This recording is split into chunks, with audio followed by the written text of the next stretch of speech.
Hello everyone. तर अजूनही एक्सरसाइजला सुरुवात केली नाही आहे, अजूनही योगा स्टार्ट केला नाही आहे, तर आता नक्की करा. कारण घरी बसून तुम्ही स्वतःसाठी 1 तास नाही काढू शकत. बाहेर जिम मध्ये आपण स्वतःला 2-2 तास देतो आणि घरी बसून तुम्हाला लाईव्ह सेशन जॉईन करायला मिळणार आहे. त्यामध्ये मॉर्निंग आणि इव्हिनिंग असे 2 टाइम वर्कआउट राहणार आहे. ज्यांचं मॉर्निंगला जमत नाही त्यांच्यासाठी इव्हिनिंग बॅच राहणार आहे 6 ते 7. तर तुम्ही आता लवकरात लवकर आपली सीट बुक करा.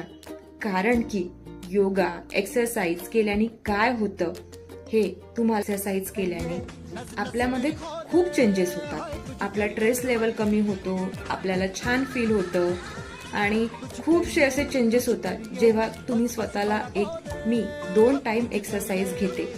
त्यामध्ये तुम्हाला योगा, कार्डिओ, सूर्यनमस्कार, मेडिटेशन असे सर्व प्रकारचे वेट लिफ्टिंग, आपण आपल्या शरीरासाठी लेडीजसाठी खास करून वेट लिफ्टिंग खूप आवश्यक आहे. ते पण काम केल्याने वेट लॉस नाही होत. काम केल्याने आपल्याला आपली एक्सरसाइज नाही होत तर आपलं एक्झर्शन होतं. म्हणून म्हणते की स्वतःला 1 तास द्या, स्वतःसाठी 1 तास काढा, एक्सरसाइजसाठी 1 तास. तर आपण घरी बसून सुद्धा जिम सारखं वर्कआउट करू शकतो. आपण घरी बसून वेट लिफ्टिंग करू शकतो. जर तुम्ही माझे क्लासेस जॉईन कराल तर तुम्हाला माहीत पडेल मी वेगवेगळ्या प्रकारचे 8ही दिवस माझे वेगवेगळे वर्कआउट राहते. तर नक्की जॉईन करा माझं लाईव्ह सेशन मॉर्निंग आणि इव्हिनिंग. थँक्यू.